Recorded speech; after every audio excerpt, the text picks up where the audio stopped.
Yeah, they're still working on it.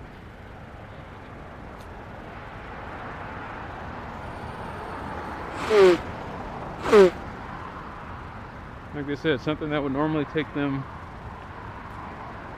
months to do, or years to do, or take them a year to do, they had to do in a span of a couple of months.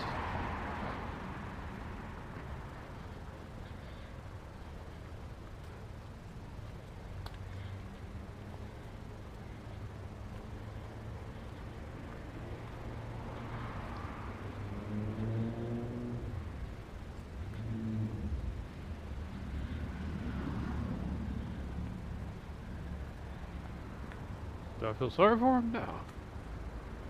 My dad always used to tell me, an ounce of prevention is worth a pound of cure.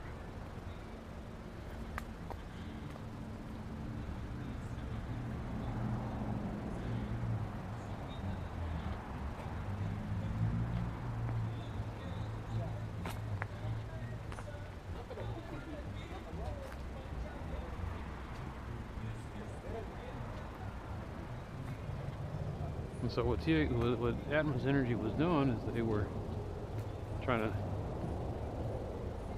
save a buck here and there by foregoing the ounces of prevention.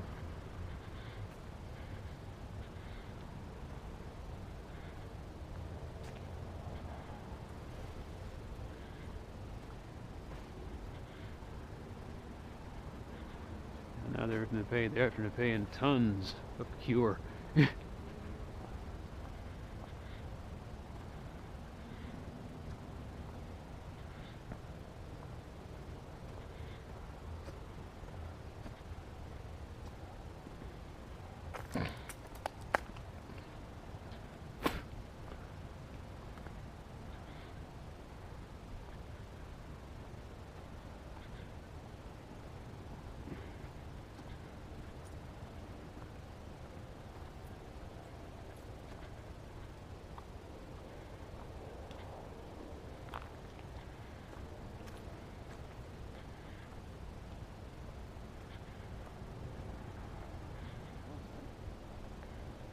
Right.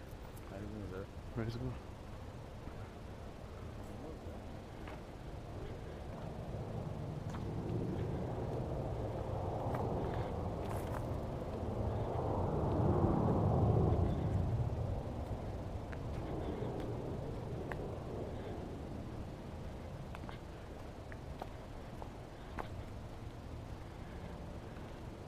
He's out there in a t-shirt. I've got long sleeves and gloves.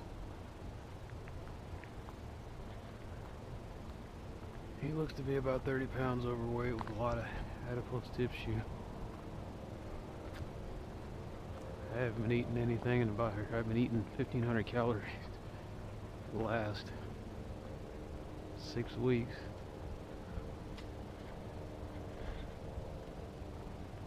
I'm always cold, so. Like I said, it's a side effect of the diet.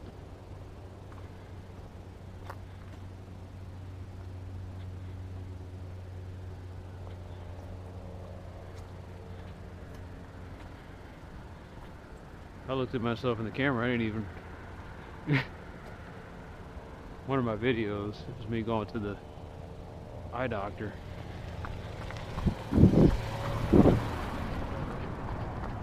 And I'm picking my car up from valet parking. And I looked at myself and there's this giant bulb in the back of my head. And I said, where'd that come from? I was like, I realized my neck, I had lost a lot of weight in my neck. Like, I lose weight in places that I didn't even know you could. Well, that's nice lighting. So cool. Reminds me of a gallery. Anyway, I'm losing weight in places that I didn't even know you could lose weight in.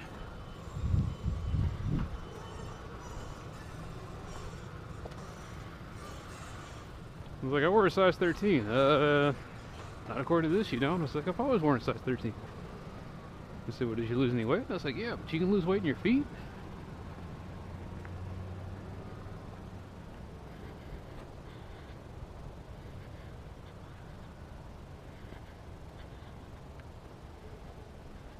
Look at my wrist and it ain't nothing but it's nothing but bone.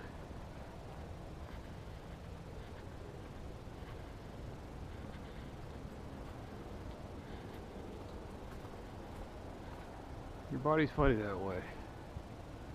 It says, well, it's like either we can keep nourishment to the organs, or we can lose the fat around the fingers. I was like, you know what, lose it. So you have bony fingers, bony wrists.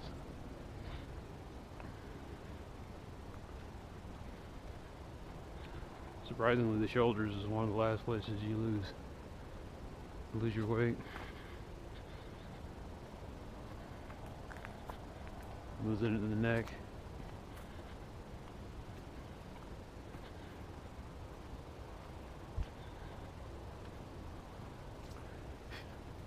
Yes, I'll be vulgar. And you lose weight in your dick. Kinda. Believe it or not, there's a little fat there. The shaft of the penis does have a little fat in it. Found that out. I'm not saying I had prodigious girth. I'm just saying that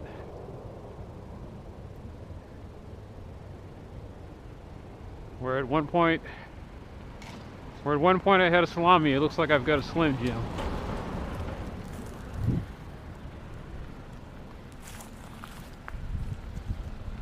But hey, anybody who eats meat knows that's more than enough to satisfy.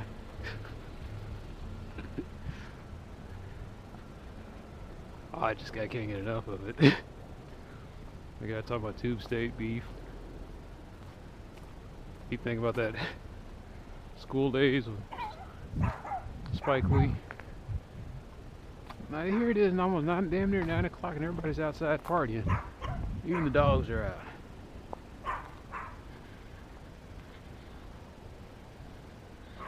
Anyway, school days.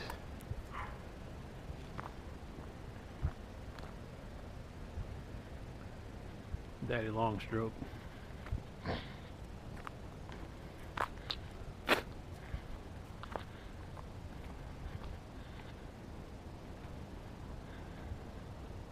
They refer to their Johnsons as lean beef.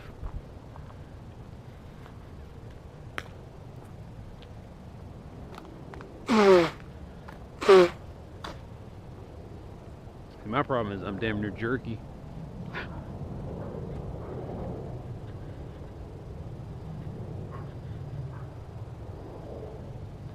How would I describe myself? I'm dried bacon. Oh, if only you could do that, would be so sweet though. Beef, pork jerky, but you can't. Damn tricking noses. I mean, theoretically, maybe you could. I mean, that's all Italian sausage is, man. It's pork jerky. Put a shitload of salt in it, and let it sit there and cure.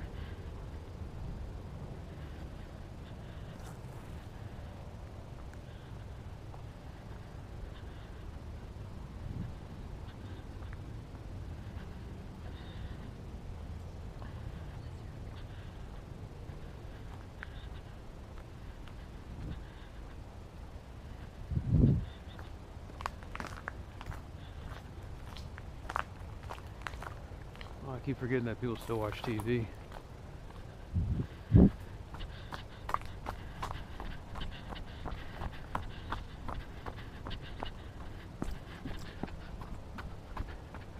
I guess what I'm saying is it'd be kind of cool to be walking through neighborhoods and I look over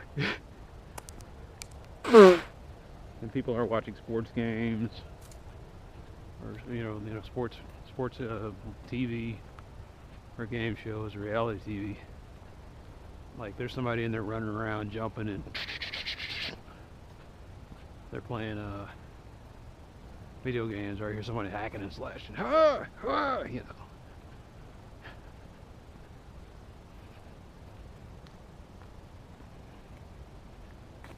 Gamers don't typically play video games with their living room windows open for anyone to see. Gaming is an intimate affair.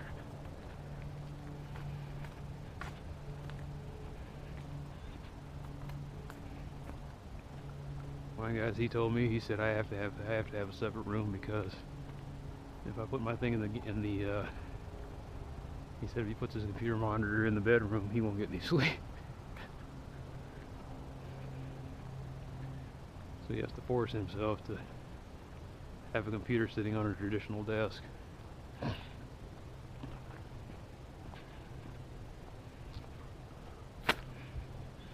Me, I forewent all that stuff. I looked at web TV and I thought that's kind of stupid. I was like, people will always need to be able to sit in front of their computer and do their stuff. And one day I just started researching. I said, you know, it's not a bad idea. So I don't even have a computer desk. I have a easy chair, big screen TV, and a little mini computer. That's all I need.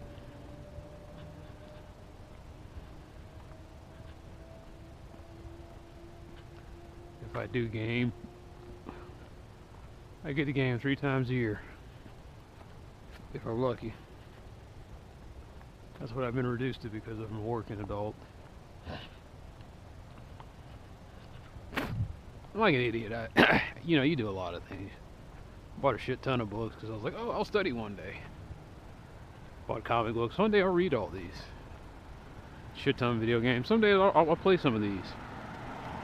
And instead, you're out here in the cold, talking to yourself while being filmed on and planning on putting it on YouTube, talking about someday. Right now, I could be gaming. So, to be honest with yourself, you'd rather be doing this. You know what I'd rather be doing? And I might get to this point someday. Is I'd rather be going out here doing five hills, 5 reps of hills, and then just come back. Everything I do, I just cut it in half.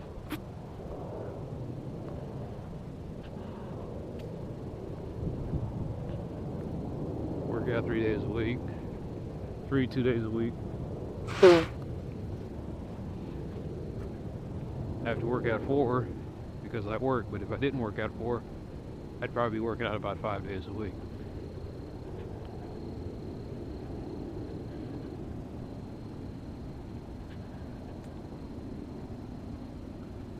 I had to split my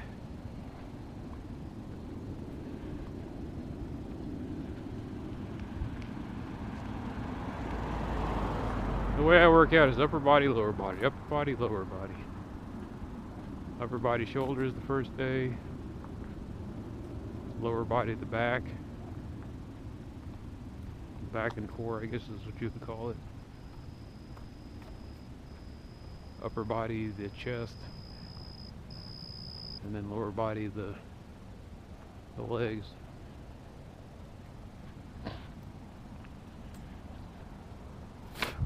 There would probably be a 5th day, and that day would be arms. But I don't do arms. I don't do curls or trap work or tricep work. Forearms. I don't do any of that stuff. I used to.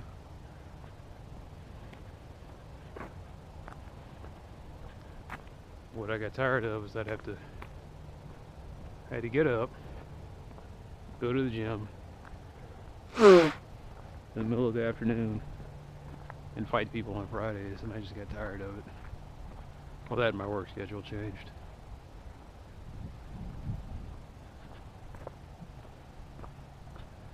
What a difference 8 hours makes.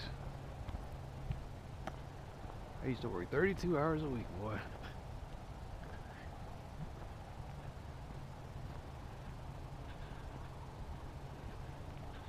I was happier back then too.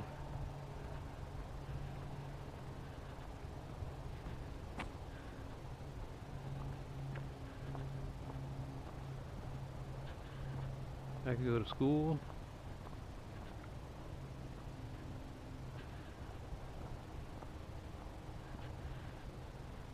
That's what like I said, I don't really plan on retiring. I just plan on working less.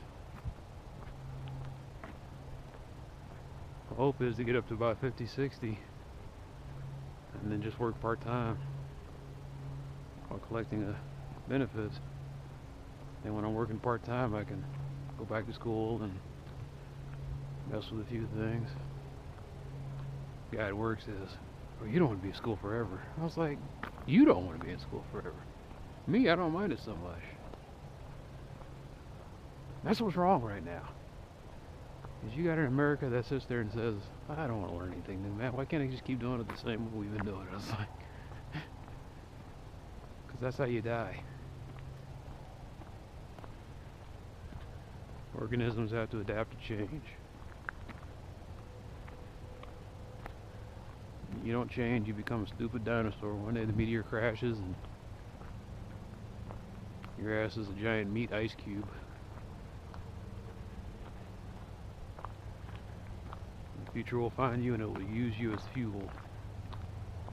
It will build empires on your corpses. That's what happens to dinosaurs. My only gripe is I don't like how we learn. Sometimes I don't like driving all the way over to a school, parking on the place, going to the lecture, and then listening to some guy read. You want to get me really mad in a class? Sit up there and say, "I'm doing a lecture," and all the lecture is you're writing stuff that's in the book. I was like, "What do I need you for?" I took a lot of college classes like that where the guy was just reading out of the book, and I was like, "What do I need you for? I can do that on my own."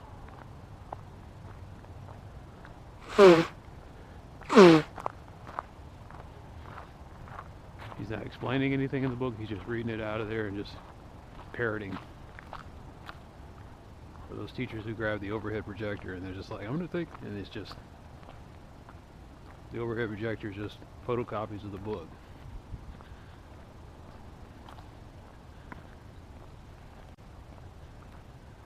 That's why school in the future, school right now, is not going to be the same thing. So it's going to be, he read the book, he's got the work experience, and he's going to give you his take on things. He's like, "Okay, well, the book, you guys can read the book later."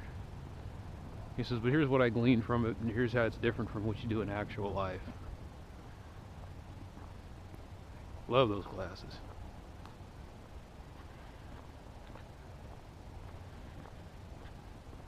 That's how it's going to be in the future. You're going to have a professor who works in the industry, and he comes in there and he makes his videos and he posts them up on YouTube.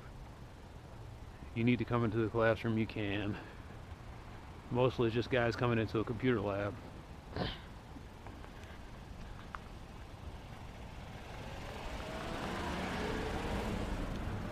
And then you'll get your assignments online. Actually, I already had that happen. You get your assignments online. You do them from home or work or wherever you can. Just go over to the computer lab.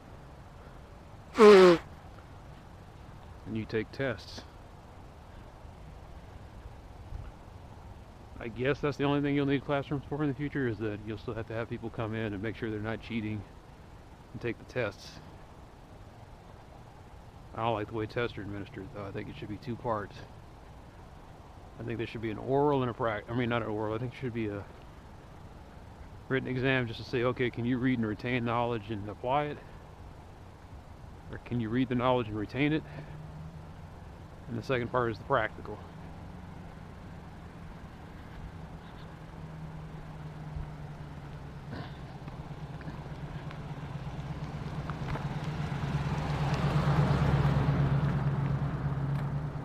And here's what I think. I think that you shouldn't have kids doing labs or projects. I think that should be the test. I think as the class goes on, it's like, all right, here, you're in this class, you're going to develop a database. And then every single test is just one part of making that thing a general thing that you can use.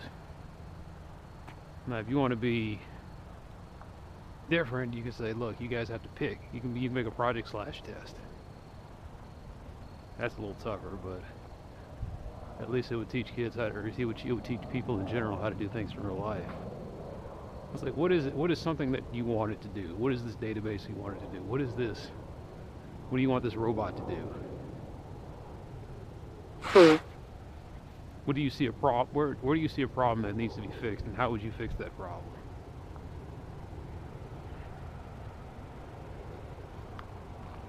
One guy, his project would be, I wrote a compiler. Another guy says, I made an interpreter.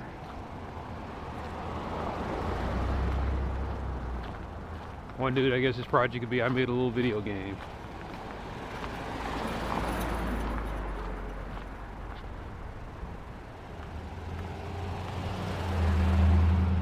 That would be nice, but like I said, the reality is sometimes is that, especially around that in speech class, I could pick anything. I was like, yeah, I want to do this, I want to do that, and the teacher was like, no, that's a little too ambitious. No, I mean, he said that's great, no, but I don't see how you can make a speech out of that. It was either ambitious or too abstract or whatever. And I said, look, here's the point. I was coming up with ideas left and right. When I did group projects, it would be like I'd come up with an idea, and there's always that one guy, nah, I don't want to do that. No, that's not a good idea.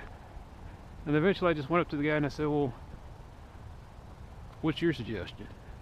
I don't know, I just know that those just don't work for me. And I was just like, we just ignored him. Dude was holding up the whole thing. I hate group projects, but I get why you do them, because that's all real life is. It's like, hey, we're working on this, and I was wondering, did you get done with your part yet? No, I've been so swamped with work. I'm sorry. I'll get it to you next week, though. And he never gets it to you next week.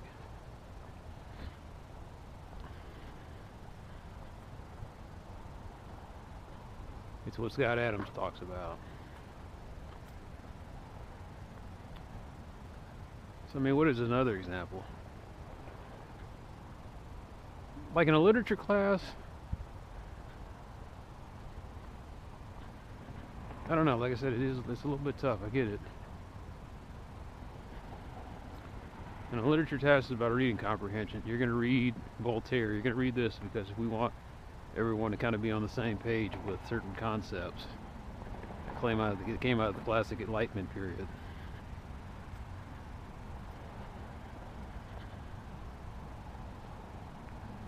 And your test is going to be write a 3-word, write a 5-paragraph essay on why you think this. That card, like I said, when I took liberal arts classes, those are the classes I guess I could understand why you would have to sit in a classroom, because it was like an open discussion, and how did you interpret this, and well, this is what he really meant. And you had to read the material before showing up to class. But in a computer science class, I took a hardware architecture class, and all it was they covered all the way up to the Pentium 2. Now here we got multiple cores and i7s and i5s. And they're talking about the technology that came out in 1999.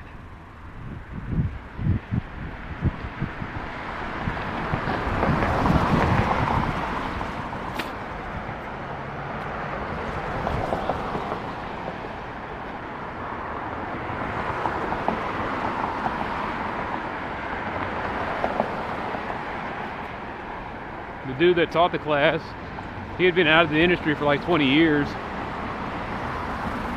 and he was just teaching little shitty classes until he could retire, not putting much effort into it, pulling out the same notes that he had way back in 1999, trying to teach us about computer hardware.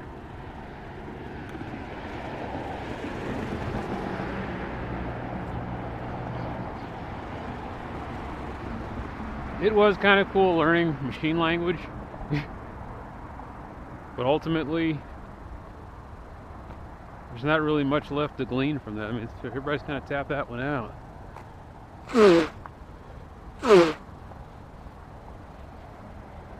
What are you going to need a hardware architecture class for in the future? I think in the future you're just going to need to learn how to programs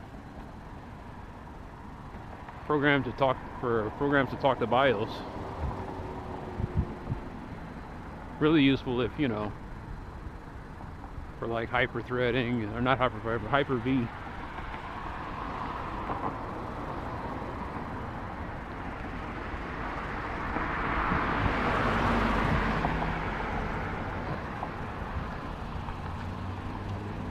But that's the future. The future is you're going to get a computer. It's going to be bare bones.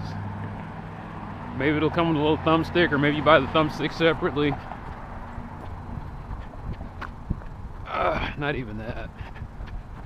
Excuse me, I'm so wrong about this. The bottom line is you'll buy a bare bones machine. The BIOS will have some links.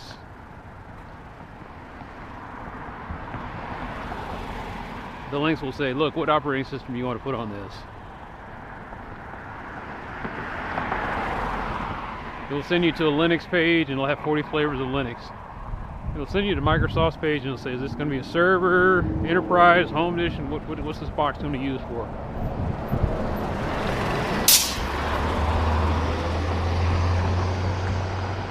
If Apple even still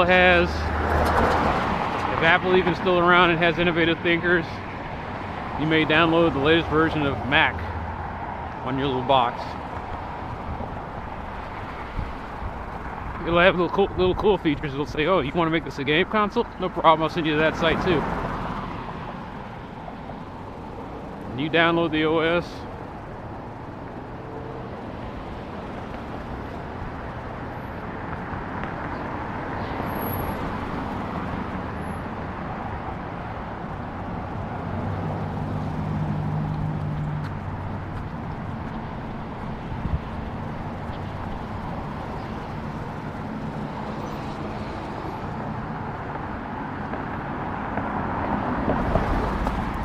I'm sorry, what I'm saying is, in the future your box is just going to be the bare bones hardware. The BIOS connects you to the website, and the website lets you decide what operating system you want to use as quote-unquote a service.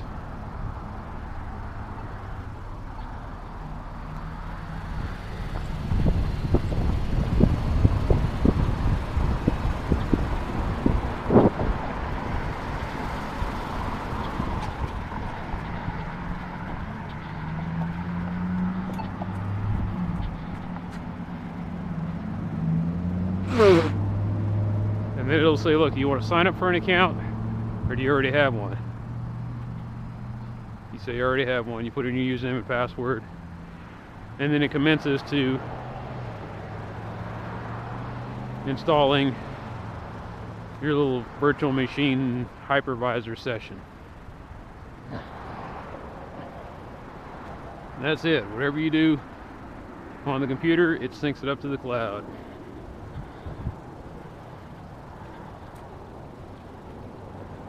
Computers will become basically dumb terminals.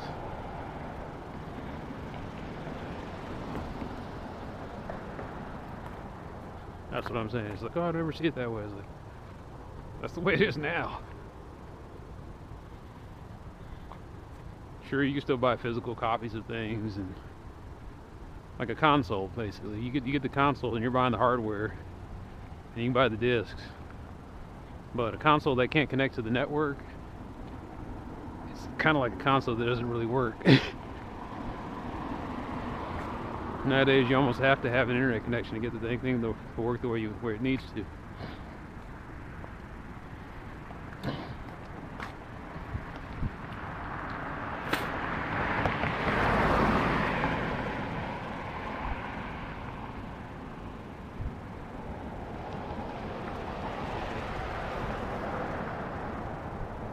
I mean, that's what it is. The internet thing has just kind of made everything a dumb terminal. I was tripping out my brother-in-law. He didn't have a cable box. He had a Raspberry Pi configured with this neat little proprietary version of Kodi.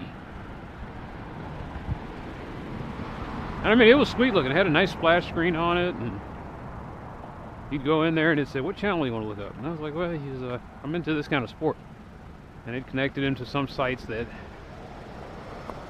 some pre-loaded channels that had all these different sports packages you can get. It wasn't like, it was like cable, but it wasn't cable. It was just the internet. And you go to these websites and you can either pay for it or you get it for free.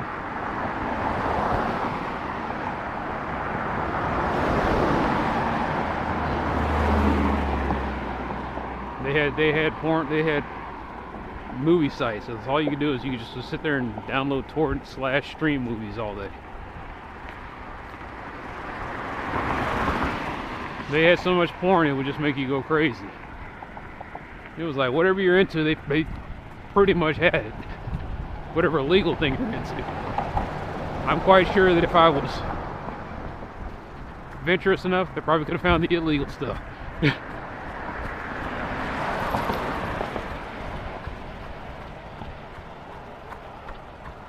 He bought that little box off of somebody for like $10 or something. You plug it in, it hooks to your, you know, all you need is an internet connection.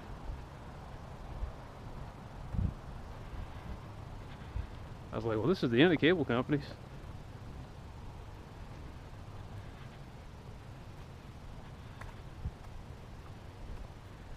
You don't even need the little box anymore. Now people get their cell phones, and your cell phone can hook into a big screen TV.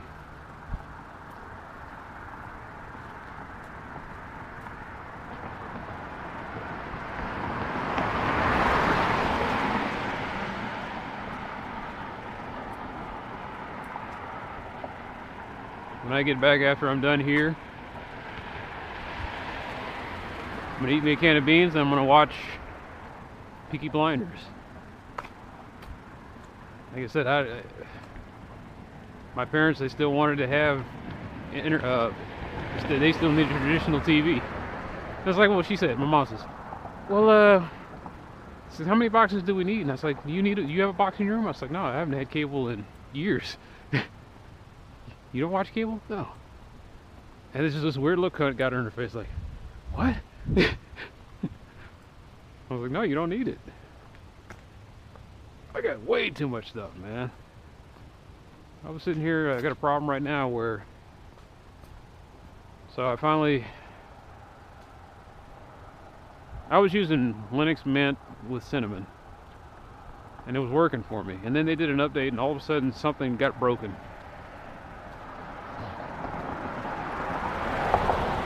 Every time it tries to boot up, X window just fails. Reinstalled it. I tried the XFCE version of Linux Mint, and it was working great. And then this weird thing kept happening where it would come out of, I would put my password in and it would come out of the wake state, and then it just wouldn't wake up. I had to keep rebooting it, and that was annoying. So finally I said, let me go ahead and, I said, I've heard good things about KDE. KDE is for people who, they don't really want a Mac, but they want something that looks like a Mac. And it is pretty. It's kind of lacking in something like the file manager. I'm not gonna knock on it. Dolphin's okay. There's just one little thing that's bugging the hell out of me, and is I can't get, I have a ton of CBR files. I have almost 14,000 CBR files, and I can't get the preview thumbnails to load on them. And that's because there's an inherent problem. RAR is a shitty technology, is a shitty compression technology.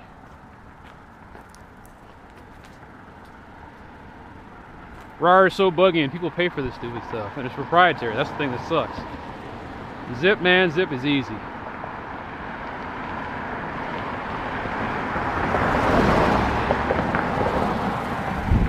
RAR works great if you use the program by the company. RAR sucks if you're trying to use an open source version of it.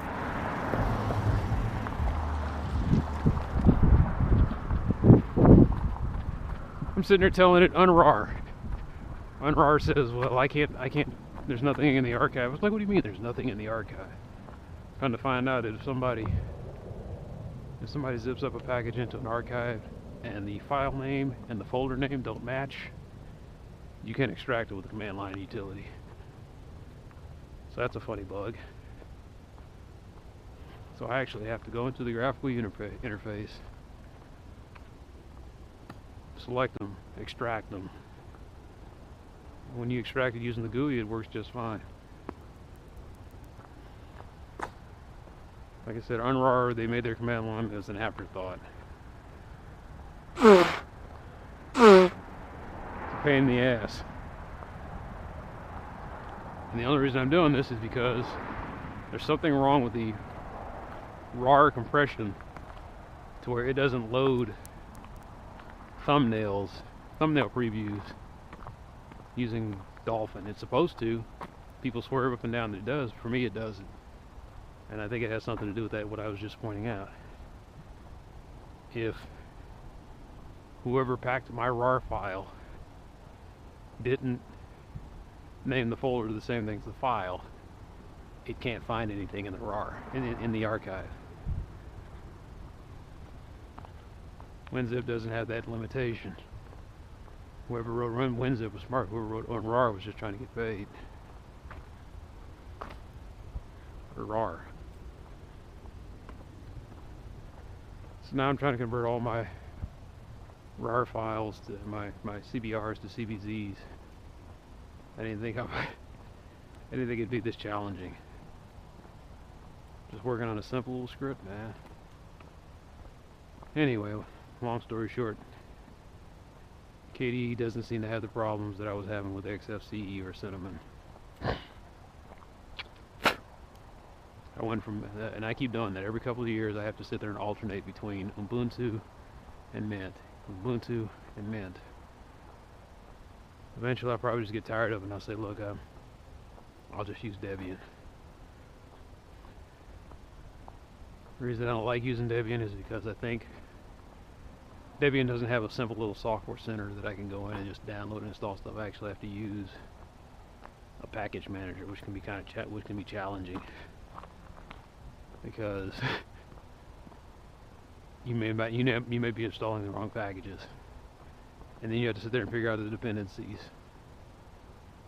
Is this the stable release or this is the unstable release? This is the unstable. So you need this package, this package, this package. Oop, that wound up posting something. Crap.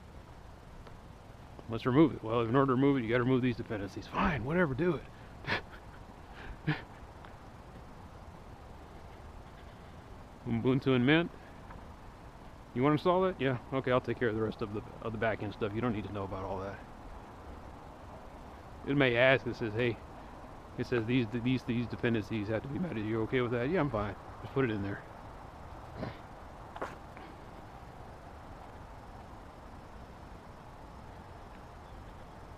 I'll probably wind up just eventually just moving over to Debian. Learning to love the package manager.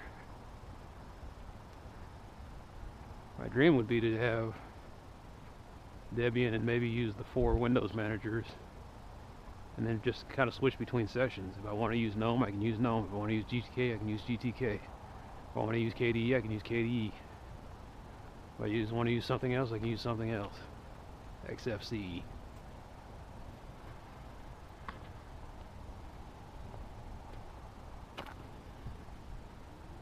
You know, maybe I like Dolphin, or maybe I like Nautilus, but maybe I'll use Nautilus for my file manager. Maybe I'll use KDE for another program because it looks pretty.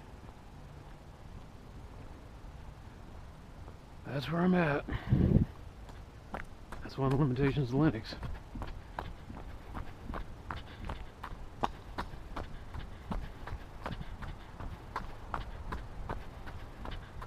I was using Crunchbang, but it's a little too minimalist for my taste.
The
hunt is on.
decided to try something different. I know I'm going to be sleeping good tonight.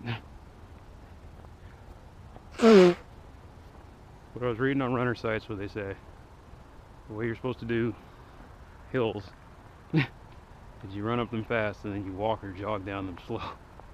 So I said, you know what, I'm not in good enough shape to try that. So I did the last 5 like that, and they said when you're first starting out you might barely be able to do 3, and they were right, man. I got to 8 and I said, well, I got nothing less for the last 2. I was just coasting.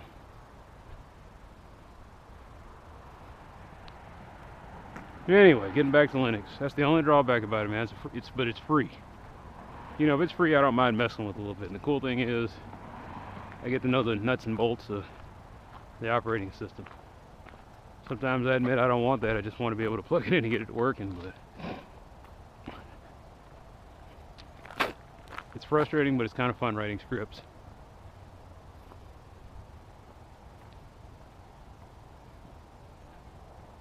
But you would think after all the scripts I've written, I would figure out. I can never get that first line together, the shebang. So if I remember right, it's pound, exclamation point, /, bin, / bash. So it's binary, Mornigan shell, and then another /.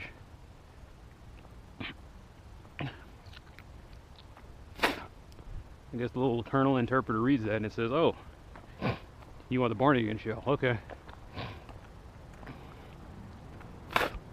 You can put just SH in there and that's just a regular old Linux shell from like way back in the day. You can put cache in there.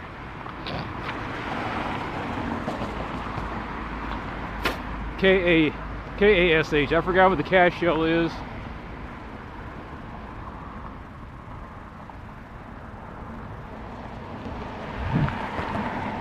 The truth of the matter is, I've never really tried any other shells. I've always been a born again man.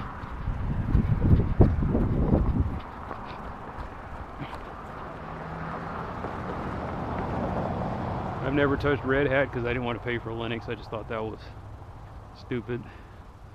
The whole idea of it was to be open. You got somebody trying to pay for a copy of it. I'm like, okay. You're paying for something, then you got to do most of the work. Like, I understand paying for Zorn OS. Because the cool thing about Zorn OS is they try to idiot-proof it, and they got a pretty good support, or you're paying for the support. And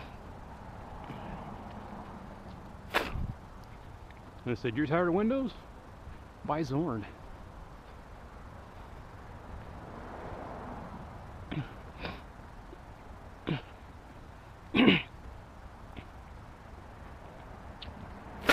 I've told people 1,000 times over why I like Linux.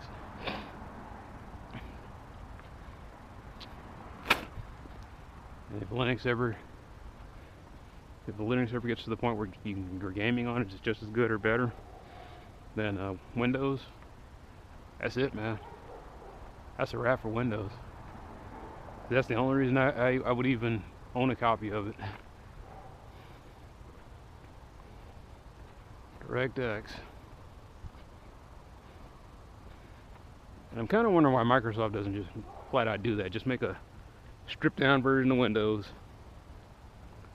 sell it on like an Xbox console, or just sell the operating system. That's all it does. It's Windows game or Windows, or they would call it Xbox OS or something. What was Xbox OS? It was called I should know this. XMBC.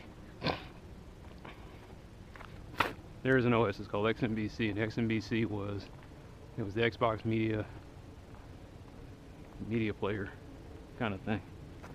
And they were gonna make like it was Microsoft's version of Kodi, and it was supposed to be run on Xboxes, and you could stream movies and surf the internet and everything. And then they purposely made it open source, and so the development community took XMBC and turned it into Kodi and everything else that you see today. It was an OS designed to turn your computer into a home theater PC. But Microsoft should have just continued with that and said, look, it's Windows. It's got a browser, and it's got DirectX, and then after that, you pretty much have to pay for everything else.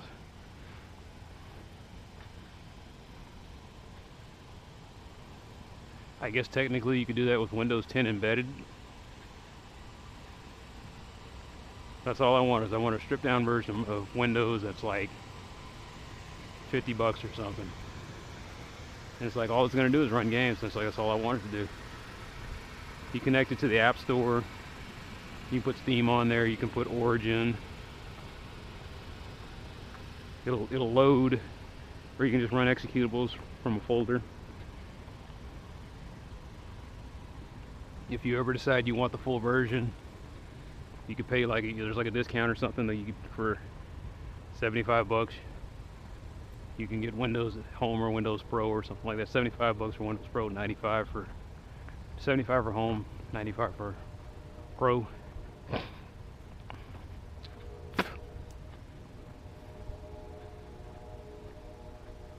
Whatever pitched that idea, 1,000 people already have. Microsoft just ain't gonna do it because it's such, I guess they consider it such a niche market, and a niche or niche or whatever you call it, but it's a French word.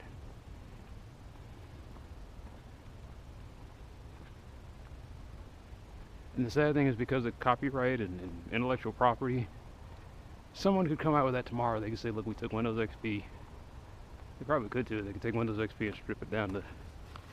There was a guy who did that. He took Windows 3.1.1 and he added some network features to it. He was giving it out or something, and then Microsoft caught wind of it and they tried to shut it down.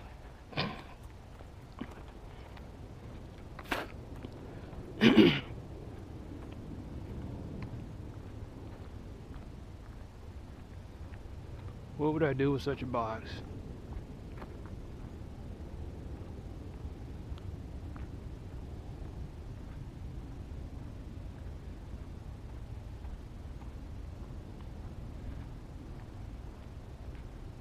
I was halfway tempted to buy an Intel Nook. There was an Intel Nook with a gaming box, and all it was, it's kind of funny. You look at it and all it is they took a video card and they put a form factor, like the little mini PC motherboard on top of it, and then covered it with a kick-ass black plastic case with an alien on it.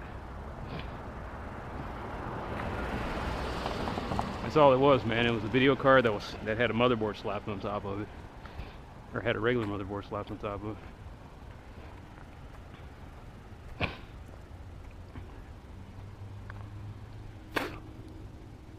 I keep thinking about how sound cards got killed overnight. When was the last time I used a sound card? It was 1999. Yeah, I think it was 1999, because I put my last box together, and they had the audio thing built into the motherboard, and it was 5.1, and I used it. And then I think like in 2004, the latest I got a video card. The video card had an HDMI port on it. I said, cool, I can hook this up to a TV. I said, what happens if I use a TV as a monitor? He says, I've done it. And there's all these people that had videos, and I've done it with 3 monitors, three TVs. And I just never look back. Every once in a while I read an article and the guy says, you shouldn't do that because of the backlight, blah blah blah, and it makes it hard to read. And you just roll your eyes and then you ignore that guy, because you put him in the same category as the people who say, oh no, record quality is so much, high fidelity is so much better than CD, blah blah blah.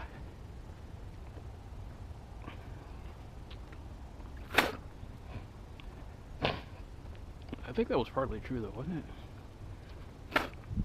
They were saying that there was a problem with the when they encoded.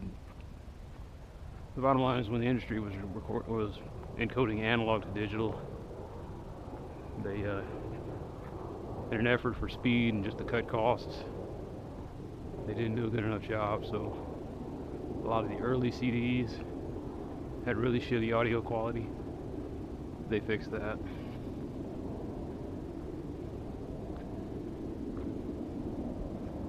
A lot of the problem was that some of the stuff didn't have, or how did they go? It was something along the lines of when they recorded it, the audio was originally in like 5 channels. No, that's what it was. It was high fidelity. They were saying that hi-fi stereos, they had a problem converting those to digital because the digital didn't quite know what to do with the extra channels.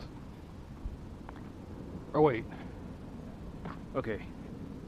Studios were recording hi-fi. It had multiple channels. But the hi-fi stereos that they were selling, stereo salesmen didn't quite know how to they didn't like the technology, didn't like the way to hook it up. And so they had to come up with something that would merge the channels that sounded really crappy. And then that's kind of what killed hi-fi. That cost. So then someone finds these original recordings and they take the project and they said, okay, now we can go digital. Now we can play this as it was originally meant to be played, and all of a sudden people are hearing their records for the first time with all the channels that they were supposed to be hearing when the studio put it out. It's like, wow, I didn't know that song had so many layers. It's like you do now. That was like an Easter egg. Anyway, no more no more sound cards. That's the only thing that holds up you running your operating system from just the cloud is gamers need those drivers to be able to use the hardware. Like they need to be able to use the video cards and everything else, but they'll get around that. Like I said, all Steam is that's what I use Steam for. Steam, you get the little downloader, you put it on there, or Steam OS. Steam OS uses a very rudimentary stripped down version of Debian. And then they put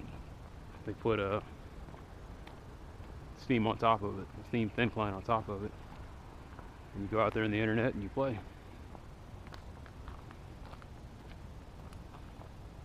That thin Debian client, it uses proprietary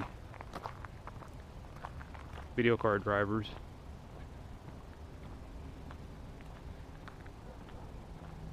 And they kind of work. They kind of work.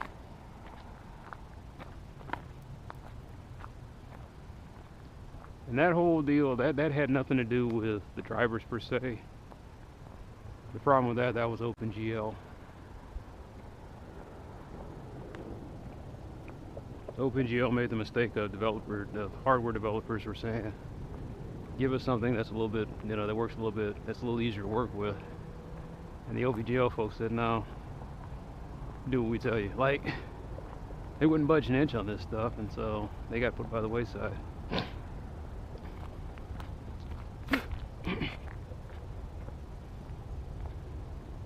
And that's where Vulkan was supposed to be the new savior.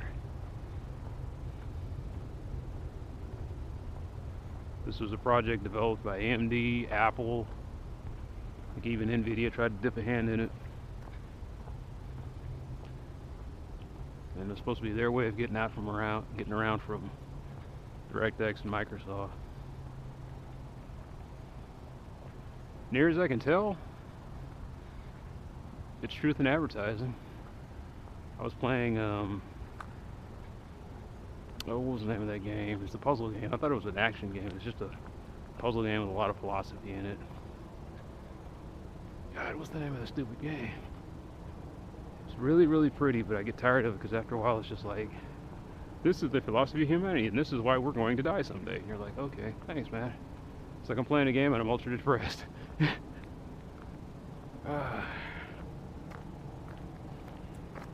Was it Daedalus something? Anyway, it's the game where you run around, you're an android, and God keeps talking to you, and he's like, you got to be able to, you got to go through all these puzzles and find the glyphs. And when you get the glyphs, you can go to the other buildings, and then eventually I'll let you into heaven. While that's going on, the devil, quote unquote, will talk to you through terminals and tell you, well, you know what he told you, that's not all true. He said, here's the truth, and so he puts out these files.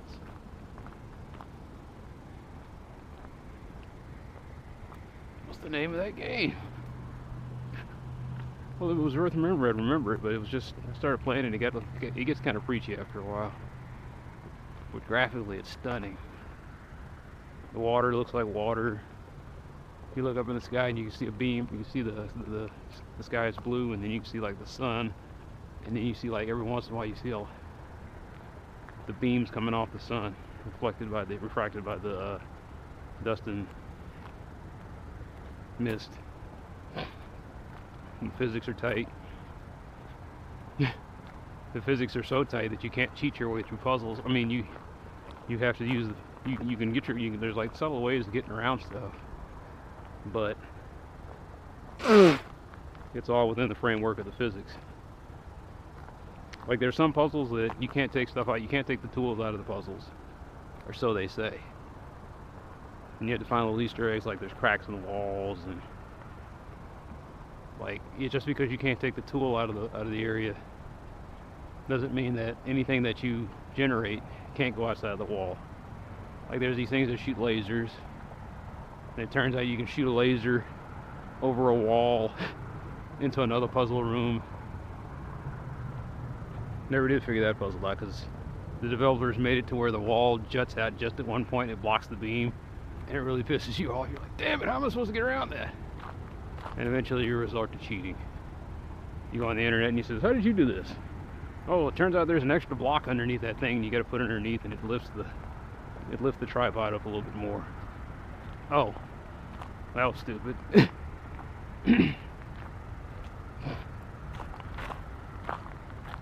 Where it's not your cleverness that helps you get over the wall, it's just the fact that you got to grind through a level and go searching for bits and pieces everywhere.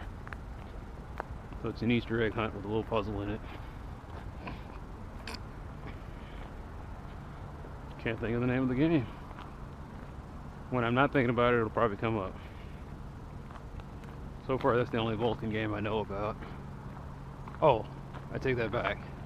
It's the only Vulcan game that I paid for. It was on sale, got it. Talos Principle. The only reason I remembered it was because I bought it in a... either Steam had a sale, or Humble Bundle had a sale, and I got the Talos Principle.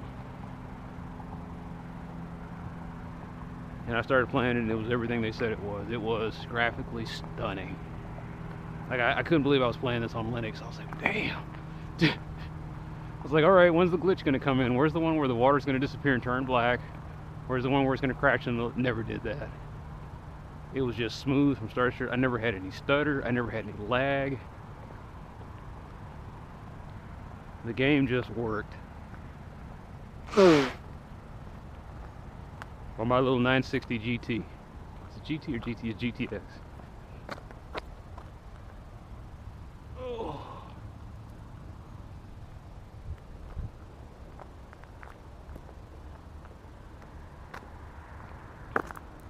I pick up pennies. Why? As a reminder of what America is.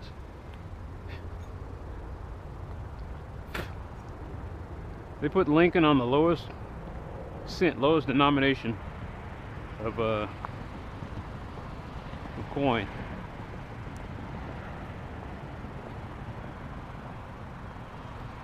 Stop making them out of copper, even though that was like the promise. Now they're just going to stop making them altogether. And a subtle reminder of, on the penny is the guy who gave those who didn't have freedom. And as the penny disappears, so does America's freedom. So it's kind of an eerie thing about pennies. That's why I pick them up.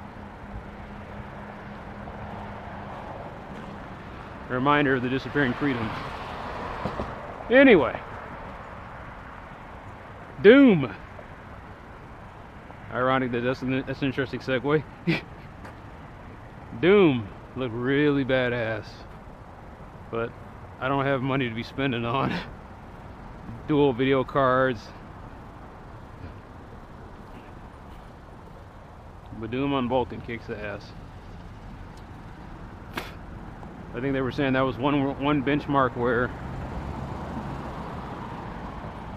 Doom did better on Vulcan than it did on DirectX.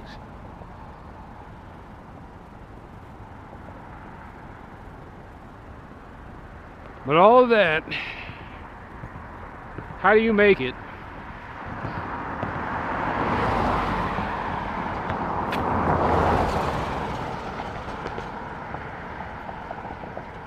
Maybe they'll do it that way someday. You'll take your little bare bones PC and they'll have a video card that plugs into one of the high-speed USB slots or something, like USB-C.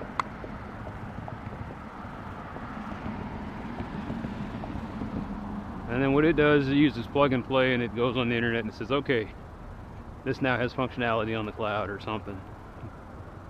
And the next thing you know, you can play your little virtual machine. And the virtual machine has a virtual driver that picks up the card and you play.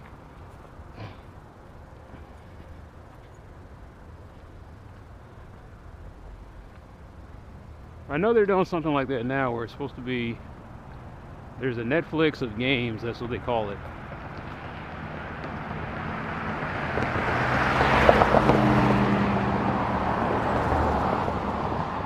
Where you pay a subscription and then that subscription lets you have access to all these games.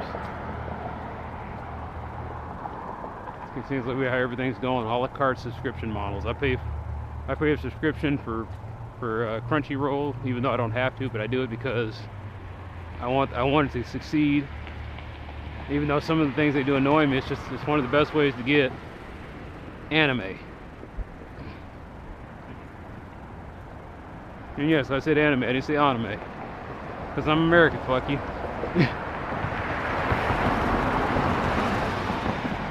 Because anime comes from animation. Just because the Japanese pronounce it anime doesn't mean I have to. So anime.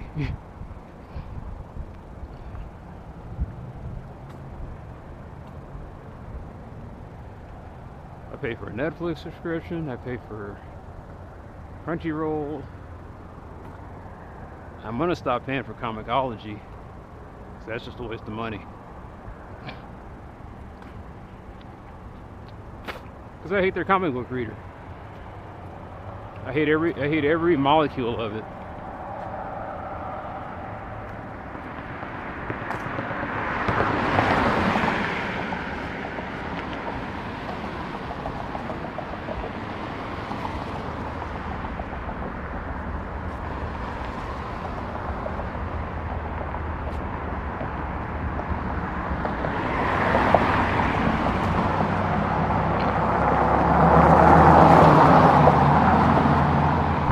Assholes out here tonight.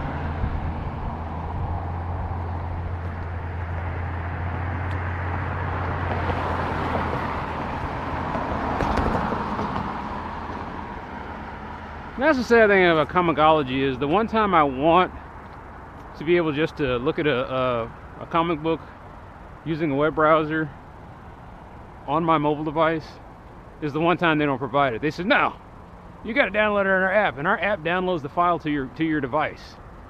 And for whatever reason, we're just going to use the shittiest protocols or something to download, and it's just like you're downloading a 100 megabyte comic book on your phone. You've got like 4G, 5G, whatever generation we're up to now, phone that's got like almost a gig download speed.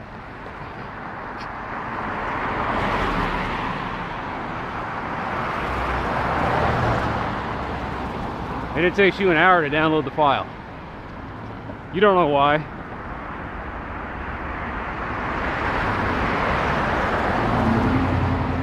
Comixology is not going to tell you why. And so you want to just, you do something else. Meanwhile, I can take comic books that I get from like Humble Bundle.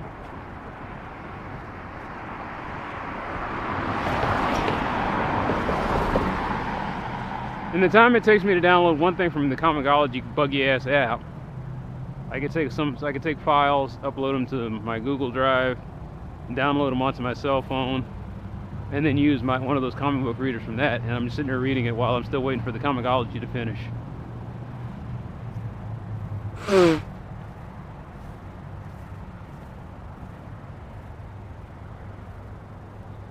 I have to buy books in bundles on Comicology sales, then go find a place that pirates them and buy the pirated copy. Not buy it, excuse me, download the pirated copy. Just so I can just, read guilt-free.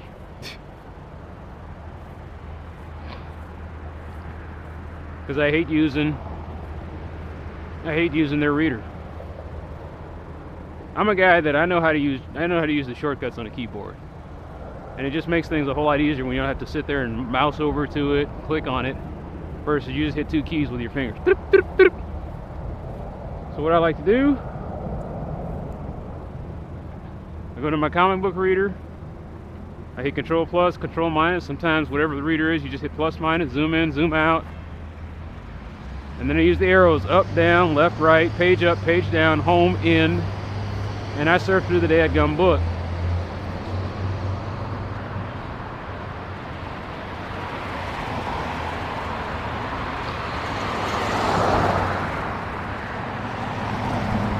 I can't do that on Comicology. I get on Comicology, I click the thing, the little browser thing loads up eventually, puts a little circle on there, it comes on there. If I hit right or left, it's going to go right or left the page. If I hit up or down, nothing happens. So guess what? If you have to read something that scrolls, you got to use your mouse. Sorry, we don't make it to where you can use a scroll wheel or an up and down arrow. You don't like the zoom we use? Tough.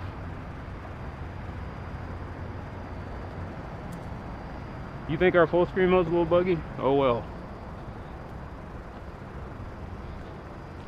Sometimes I'm reading the page, I'm getting into the story, and then the circle just hangs. I'm like, okay, hit refresh. It looks like you got to start all the way over from the book. It's like, son of a bitch. Let's say you were reading the book, and then you had to backtrack. You were like, wait a minute, I didn't notice that before.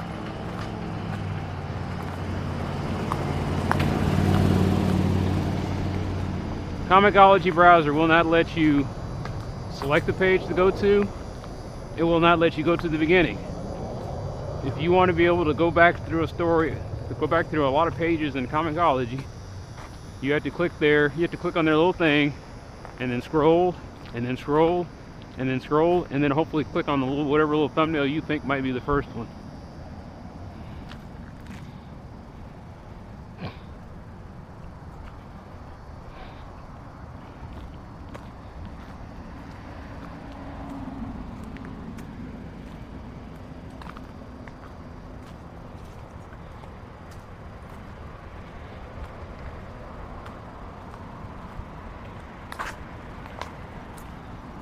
The other problem with the Comicology app, don't buy manga.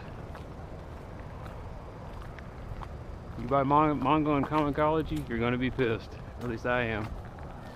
It's like, I don't want to look at this on 2-page mode. It's a little tough. That's the only way that the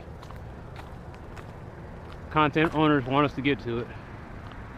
Because in anime, everything happens on 2 pages. Like, I don't give a fuck what happens on 2 pages. I'm blind. I need to be able to read a page at a time. I gotta zoom in on bubbles. So Comicology's reader's already a piece of shit. And Manga Road is just, it's unusable.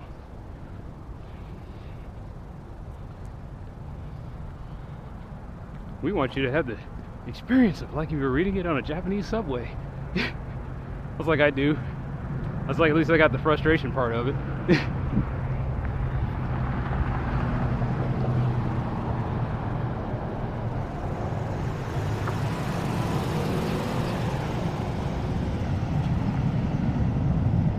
we're going to make a 2-page mode, and then you have to navigate, you have to press left to surf through it. And I was like, I don't care about this left-right shit. When I read my stuff, it's usually scroll up, scroll down. I don't even notice the scroll and the navigate a page left and right. A lot of assholes out here tonight. What's going on? And then people got their lights out. Is it Earth Hour?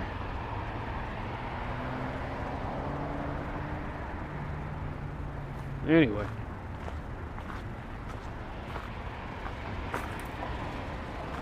It's little subtle things like that that make me tired of being a consumer. If I pirated and get it for free, they give it to you any way you want. It's like, we'll flip it, we'll put it in 5 different languages. We don't care what reader you used. It'll all work with ours. You want it in JPEG format? Fine, we'll put it in JPEG format. If you want to turn it to PNGs, you can turn it into a PNG. You can do whatever you want with the content. We're not going to make you jump through hoops just to read somebody's story. That's what pirates do. Why is the pirates can give me what I want, but if I'm a paying customer, I have to take what you give me?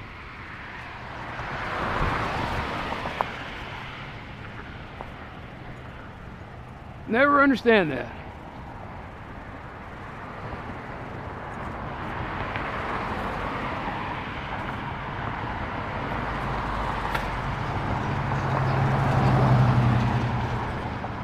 That's what's so enticing about the illegal world, is you have to go through all this, is that once you get past the law enforcement authorities, what you get, it's pretty neat.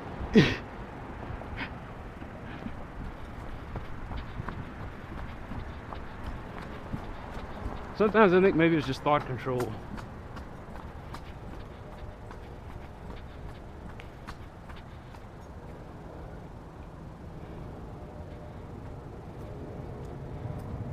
I don't know why people do things in stupid ways.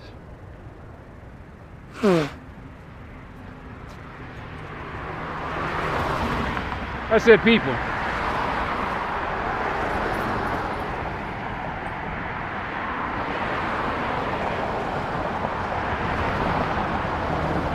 And I think I just found the answer to my question. Corporations are people. They're just really stupid, sadistic, sociopathic people. You know, people in general. And if a corporation does a dumb thing, it's because it's just like people. They just do dumb things. Sony tops that list. They come up with all these innovative ideas and then market them in the most shitty ways. And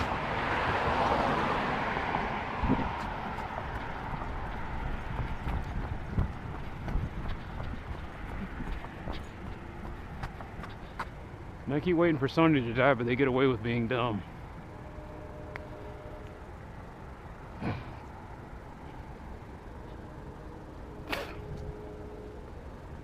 And Sony just limps along.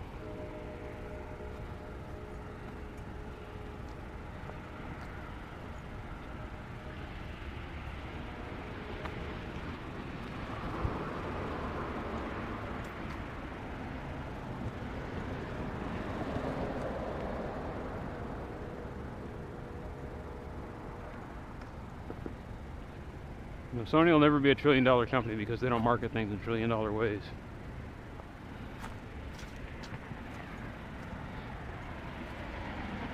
Like if Sony had come out with the iPhone, it would have been, we would have been sitting here we'd be sitting here and going to our computers talking about how Sony had this great idea for a touchscreen phone, but because of the way they marketed it and tried to do patent and copyright infringement and everything else on it, it just didn't work out. With intellectual property, excuse me.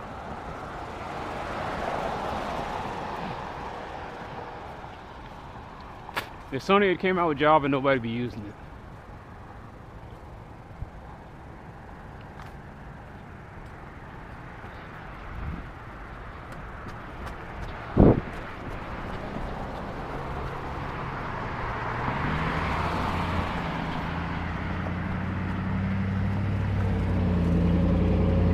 Even the way they make motion pictures is dumb.